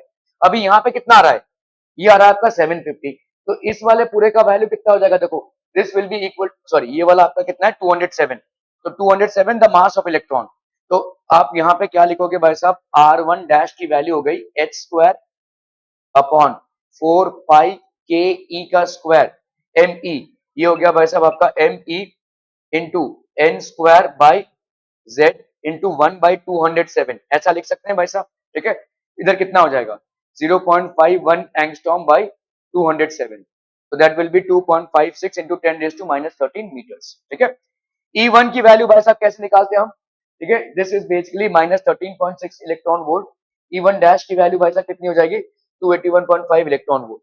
क्या ये समझ में आ रहा है, देखो यहाँ E1 की वैल्यू कितनी आई है, इस तरह से हम निकालते हैं। ये वाला हमारा फॉर्मूला है 2 me पाई आर स्क्वायर, ये वाला फॉर्मूला है जिससे आपका 13 इलेक्ट्रॉन वोल्ट हो रहा है। इस me को अपन को किससे मल्टीप्लाई करना है 207 से, बाकी सब कुछ सेम रहेगा। ठीक है, तो इतने को अगर हम किससे मल्टीप्लाई कर दे 207 से, सिंपल है भाई साहब, इतना भी सब कुछ नहीं करना है आपको, क्योंकि ऊपर आपका एम ई है। ठीक है, तो ई जो है भाई साहब एम के डायरेक्टली प्रोपोर्शनल है। तो अगर आपका एम 207 टाइम्स बड़ा होगा तो ई का वैल्यू कितना है -13.6 इलेक्ट्रॉन वोल्ट है। अगर हम मास को बढ़ा रहे हैं तो ई जो उस मास का होगा वो कितना हो जाएगा -13.6 इंटू 207 इलेक्ट्रॉन वोल्ट। ठीक है, सो ये ऑप्शन आपका करेक्ट हो जाएगा। Okay, okay, okay. Consider third orbit of helium. Using non-relativistic approach, the speed of electron in its orbit will be given. K is equal to this. इसका speed कितना हो जाएगा भाई साहब? What will be the speed? तो हमको मालूम है एनर्जी कितना होता है, E n is equal to -13.6 z square by n square electron volt. Energy of the electron in the third orbit. ये कितना हो जाएगा भाई साहब? This will be third orbit है ना भाई साहब, यहाँ पे 3 n का वैल्यू हो गया 3, तो ये हो गया 9। ठीक है, energy of the electron, helium का एटॉमिक नंबर भाई साहब कितना है 2, ये 2 स्क्वायर का हो गया 4, तो ये हो गया भाई साहब आपका कितना 9.7 इंटू 10⁻19। तो energy of the electron in the third orbit, energy आपकी होती कितनी है, ई एन की वैल्यू है -13.6 into n z square by n का square, Z square by n का स्क्वायर। तो हीलियम के लिए ये -13.6 ही रहा, जेड की वैल्यू हीलियम के लिए कितनी हो जाएगी 2, और थर्ड ऑर्बिट है तो एन की वैल्यू हो गई, तो ये हो गया 2 का स्क्वायर और ये हो गया भाई साहब आपका 3 का स्क्वायर। ठीक है, so this is going to be how much -9.7 into 10⁻19 joules. As per Bohr का model, kinetic energy of the electron in the third orbit, ठीक है, ये आपका काइनेटिक एनर्जी हो गया, this is equal to half m we का square. ये energy निकाला ना आपने 9.7 इंटू 10⁻², तो इसको अगर हम करेंगे तो आपका v का वैल्यू आ जाएगा दैट इज 1.46 इंटू 10⁻6 मीटर पर सेकंड।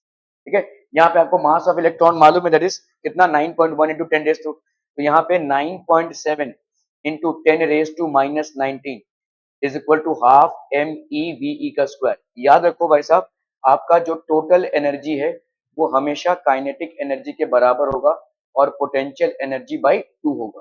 ठीक है, क्लियर है, ओके ओके ओके। तो देखो एक स्पेक्ट्रम बेसिकली होता क्या है, what is basically a spectrum. A spectrum is defined as the characteristic wavelength of electromagnetic radiation or a portion thereof that is emitted or absorbed by an object or a substance. तो आपका जो spectrum होता है वो दो type का होता है, एक है आपका एमिशन स्पेक्ट्रम और एक है आपका एब्जॉर्प्शन स्पेक्ट्रम। तो spectrum of radiation emitted by a substance continuous हो सकता है, लाइन हो सकता है या बैंड स्पेक्ट्रम हो सकता है। These are three types of spectrums that are available. An emission spectrum consists of a continuum of wavelengths without any gap or discontinuity. तो कोई गैप नहीं है यहाँ पे, ये emission spectrum है। Generally, solids and liquids emit continuous spectra. जितने भी आपके solids हैं या liquids हैं, they will generally emit continuous spectrum. ऐसे continuous spectrum emit करेंगे। ठीक है, okay. Ordered arrangement of lines of a particular wavelength separated by dark space. तो ये particular wavelength है separated by dark space.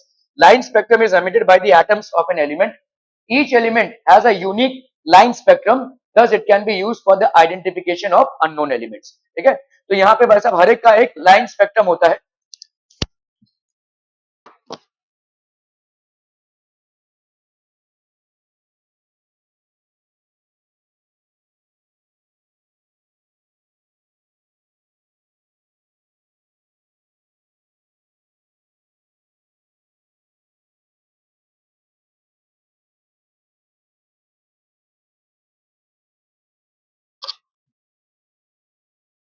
each element has a unique line spectrum, thus it can be used for the identification of unknown elements.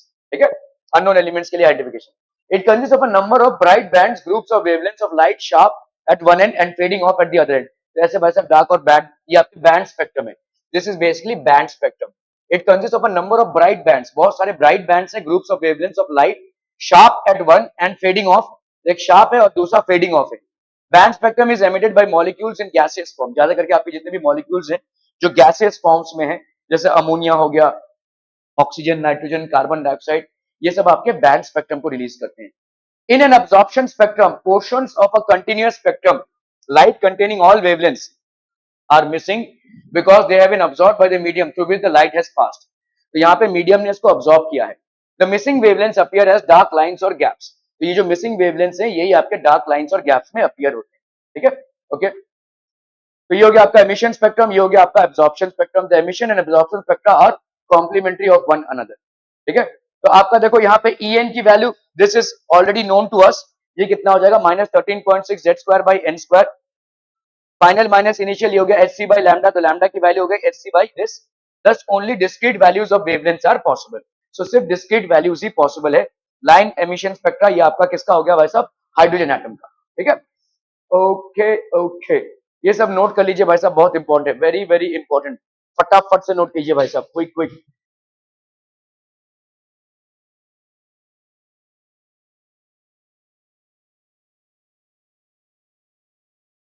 देखिए total energy की दो values हैं. ठीक है, total energy की दो वैल्यूज हैं.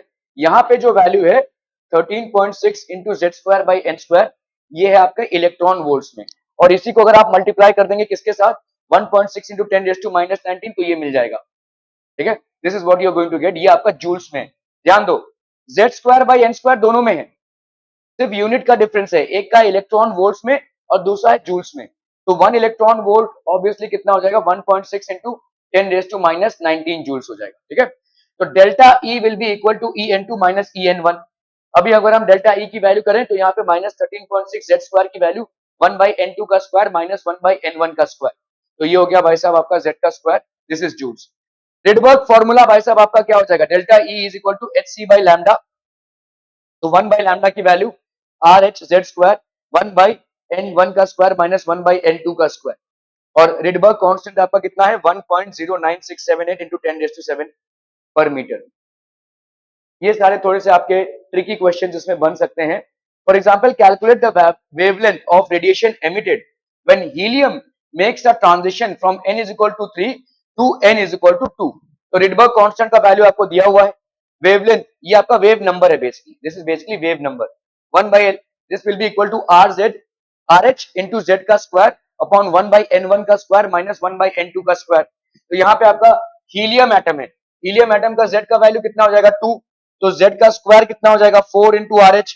यहाँ पे कितना हो रहा है भाई साहब, it is transition from 1 by N, transition n3 to n2. तो यहाँ पे भाई साहब आपका n1 का स्क्वायर, n1 का स्क्वायर हो गया 2 का स्क्वायर माइनस 1 बाई 3 का स्क्वायर. ठीक है, 1 बाई 2 का स्क्वायर. तो यहाँ पे 1 बाई लैम्डा हो गया आपका कितना 5 बाई n. तो आप इसको भाई साहब लैम्डा की, तो पहले देखो 1 बाई लैम्डा की वैल्यू निकाल लो, इसको पूरा मल्टीप्लाई करने की जरूरत नहीं है. यहाँ पे 1 बाई लैम्डा आपका कितना आ गया 5 बाई 9 और ये रिडबर्ग कांस्टेंट है. ठीक है, तो आपका लैम्डा का वैल्यू कितना आ जाएगा 9 बाई 5 और ये 8. तो इसको भाई साहब मल्टीप्लाई करो 164 नैनोमीटर. ठीक है, क्लियर है. तो स्पेक्ट्रल लाइन सीरीज भाई साहब देख लो, यहाँ पे एन डिपेंड से लाइनमैन फिर बाल्मर, इस तरह से आपके भाई साहब सीरीज हो रहे हैं. Lyman series, Balmer series. Lyman series आपका किसमें आता है भाई साहब, अल्ट्रा वायलेट रीजन में, याद रखिए. ठीक है, ये सब आपके फर्स्ट में आ रहे हैं. ठीक है, तो n1 इज इक्वल टू आपका ni is equal to 2 3 4 higher than 1. ठीक है, तो यहाँ पे आपका ये वाला तो फिक्स हो गया 1 स्क्वायर, और ये वाला कुछ भी शेप ले सकता है 2 3 4 5 6 and so on and so fourth. Lambda minimum आपका है 911 और मैक्सिमम है 1216. मैक्सिमम में आपका भाई साहब इंफिनिटी हो जाएगा. ठीक है, ओके. सो ये आपका अल्ट्रा वायलेट रीजन है. बाल्मर सीरीज मतलब ये वाला सीरीज हो गया, देखो this is basically the Balmer series.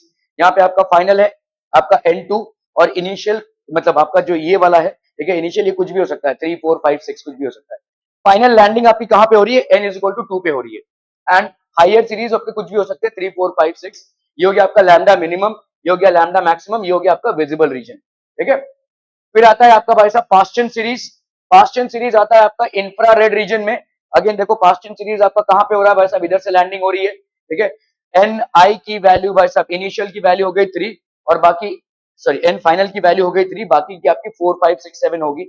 यहाँ पे लैम्डा मिनिमम लैम्डा मैक्सिमम, ये हो गया आपका इंफ्रारेड रीजन। जो चीजें आपको याद रखनी है, ये आपका इंफ्रारेड रीजन है, ये आपका हो गया far infrared region. So Brackett and Pfund are both in far infrared regions, ठीक है। The minimum energy required to move an electron from ground state to n is equal to infinity is called the ionization energy। ठीक है, ground state से भाई साहब infinity में move कर रहे हैं, इसको लिख लीजिए भाई साहब। किसी इलेक्ट्रॉन को ग्राउंड स्टेट से इंफिनिटी में मूव करने के लिए जितना आपको एनर्जी लगता है उसको अपन बोलते हैं ionization energy. The minimum energy required to move an electron from the ground state to N is equal to infinity is known as ionization energy.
हो गया ionization, the potential difference through which a free electron must be accelerated from rest to gain kinetic energy equal to the ionization energy is called the ionization potential।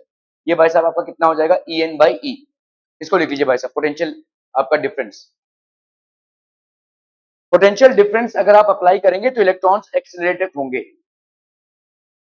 The energy required to move an electron from ground state to any other excited state is called the excitation energy, higher से lower, ठीक है।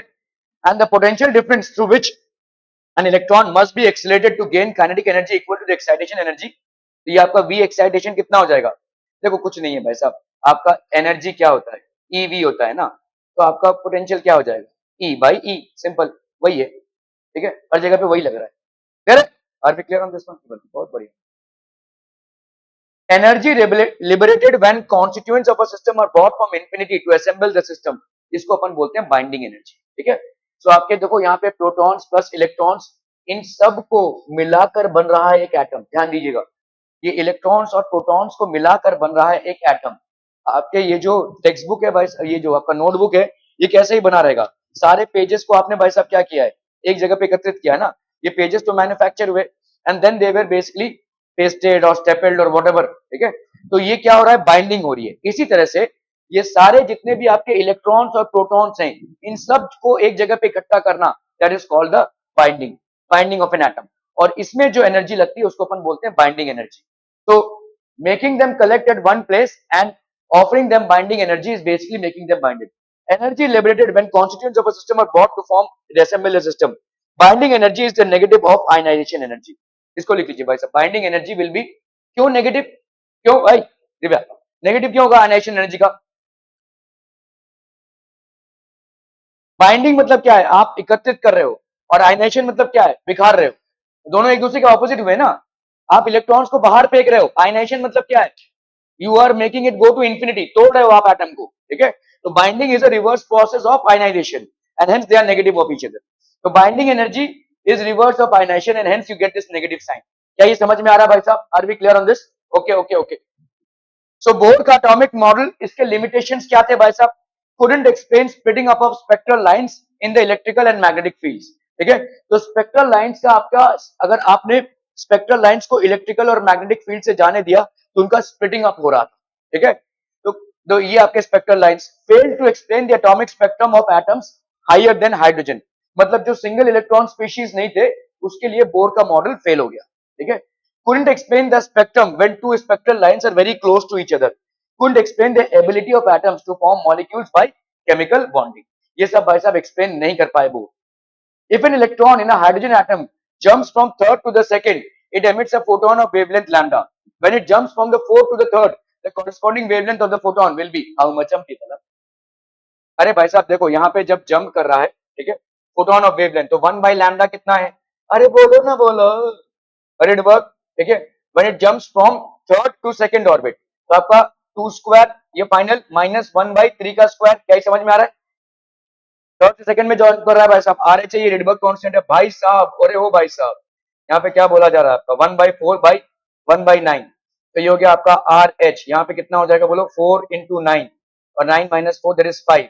ठीक है, तो are h into 5/36, ये हो गया 1/लैम्डा. तो लैम्डा की वैल्यू क्या हो जाएगी? 36/आर एच, 5 आर एच. क्या ये समझ में आ रहा है भाई साहब? 36/5 आर एच. ठीक है. Okay, when it jumps from the fourth to the third, तो ये हो जाएगा आपका one by lambda is equal to r h. ठीक है, ये हो गया भाई साहब आपका फोर्थ टू थर्ड, तो 3 का स्क्वायर माइनस 1/4 का, ये मैं सही कर रहा हूँ क्या? 4 और 9 था ना. ठीक है, चलिए भाई साहब, तो ये हो गया आर एच. अरे अरे अरे, ठीक है, चलिए ये लैम्डा की वैल्यू आ गई 36/5 आर एच. ठीक है, अभी इसको करते हैं. यहाँ पे कितना हो जाएगा बोलो? 9 इंटू 16 है ना, और यहाँ पे हो गया आपका 16 माइनस 9. आदित्य भगत भी आपसे है ना? भाई साहब इसको तो देखना पड़ेगा. आर एच 16 - 9, यहाँ पे कितना हो गया? 7/9 इंटू 16. यहाँ पे लेट से इसका वैल्यू है लैम्डा डैश. लेट से भाई साहब लैम्डा डैश की वैल्यू है इसकी, तो लैम्डा डैश बाई लैम्डा कर लो. Lambda dash by lambda, this will be r h into 7/9 into 16 upon, मैंने तो गड़बड़ कर दिया भाई साहब यहाँ पे.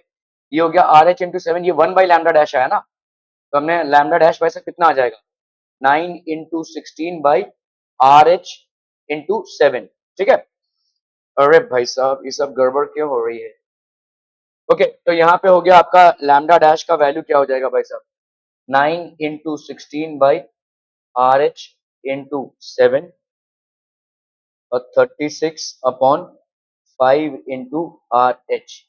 ये कैंसिल, तो lambda dash by lambda is equal to 9 into 16/7 into 5/36. 9 1 जा 9, 9 4 जा 36, 4 4 जा 16, तो ये हो गया कितना आपका 20/7. तो लैम्डा डैश की वैल्यू कितनी हो गई? 20/7 इंटू लैम्डा. क्या ये समझ में आ रहा है भाई साहब? 20/7 इंटू लैम्डा, ये हो जाएगा आपका clear. Are we clear on this one people? ठीक है, क्लियर है भाई साहब? ओके ओके ओके, चलिए इसको करना है भाई साहब, फटाफट फटाफट फटाफट.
Done done done.